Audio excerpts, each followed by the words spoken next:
नमस्ते दोस्तों, आज हम बात करेंगे मध्य पूर्व में छिड़ी उस जंग की जो सिर्फ दो देशों की नहीं बल्कि पूरी दुनिया की दिशा बदल सकती है। इजराइल और ईरान के बीच जंग अपने पीक में है। मिसाइलें, ड्रोन, साइबर हमले और तबाही की तस्वीरें तो आपने देखी ही होंगी। लेकिन सवाल ये है, ये जंग शुरू क्यों हुई? इन दोनों देशों का मकसद क्या है? इनके लोग कैसे हैं और उनकी समस्याएं क्या हैं? और सबसे जरूरी, इसका भारत और दुनिया पर क्या असर होगा? तो चलिए इस कहानी को शुरू से समझते हैं।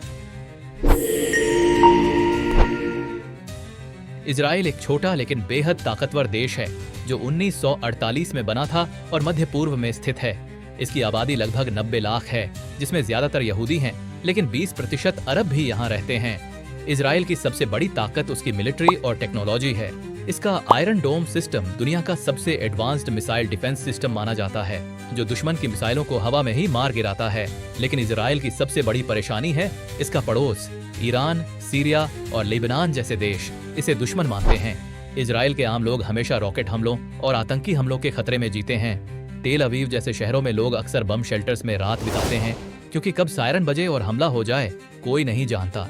दूसरी तरफ ईरान है, मध्य पूर्व का एक बड़ा पावर हाउस जिसकी आबादी करीब 9 करोड़ है और ज्यादातर लोग शिया मुस्लिम हैं। ईरान तेल और गैस का बड़ा सप्लायर है और ईरान की मिलिट्री भी ताकतवर है। इसके पास मिसाइल, ड्रोन, साइबर अटैक की क्षमता है और साथ ही इसका न्यूक्लियर प्रोग्राम पूरी दुनिया की नजरों में रहता है। अब सवाल ये है कि दोनों देशों के बीच दुश्मनी की असली वजह क्या है? दरअसल ये दुश्मनी सिर्फ आज की नहीं बल्कि दशकों पुरानी है। इजराइल और ईरान की दुश्मनी सिर्फ आज की राजनीति का नतीजा नहीं है, बल्कि इसकी जड़ें हजारों साल पुराने इतिहास में हैं। माना जाता है कि 586 ईसा पूर्व में फारस साम्राज्य, जो आज का ईरान है, ने यरूशलेम पर हमला किया था और उसे नष्ट कर दिया था। इसी ऐतिहासिक टकराव के बाद तो यहूदी और फारसी सभ्यताओं के बीच तनाव की शुरुआत हुई। वक्त बदला लेकिन कटुता बनी रही। 1979 में जब ईरान में इस्लामिक रिवॉल्यूशन हुआ और शाह की जगह कट्टर इस्लामी शासन आया, तब से हालात और बिगड़ गए। नया शासन इजराइल को शैतान मानने लगा और खुलकर उसका विरोध करने लगा। इजराइल ईरान के न्यूक्लियर प्रोग्राम को अपनी सुरक्षा के लिए खतरा मानता है और उसे किसी भी कीमत पर रोकना चाहता है।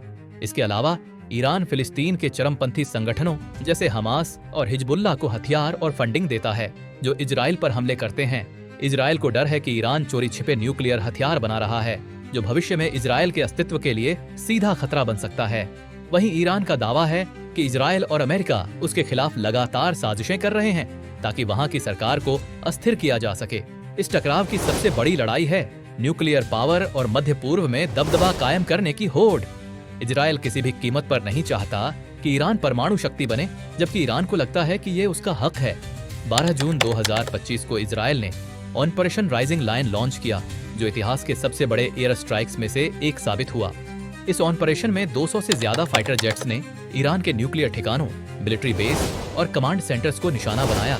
इस हमले में ईरान के कई शीर्ष सैन्य अधिकारी जैसे रिवॉल्यूशनरी गार्ड के कमांडर हुसैन सलामी और कई न्यूक्लियर साइंटिस्ट्स मारे गए। जवाब में ईरान ने तेल अवीव और हाइफा जैसे बड़े शहरों पर सैकड़ों बैलिस्टिक मिसाइलें और ड्रोन से हमला किया। आंकड़े डराने वाले थे। इजराइल में 24 लोगों की मौत हुई और 647 लोग घायल हुए। वहीं ईरान में 224 मौतें दर्ज की गईं और 1277 लोग घायल हुए। ये जंग यहीं नहीं रुकी। इजराइल ने इसके बाद ईरान के air defence systems, F-14 fighter jets और सबसे अहम नतांज न्यूक्लियर फैसिलिटी पर बड़ा हमला किया, जिससे वहां भारी नुकसान हुआ। दूसरी तरफ ईरान ने हज कासिम नाम की एडवांस्ड मिसाइलें लॉन्च की, जिनमें से कई आयरन डोम को चकमा देने में कामयाब रहीं। दोनों देशों ने अपनी ताकत झोंक दी। लेकिन हमें कमेंट्स में जरूर बताएं कि आप इस कॉन्फ्लिक्ट को कैसे देखते हैं। और अगर आपको ये रिपोर्ट पसंद आई तो लाइक करें, शेयर करें और सब्सक्राइब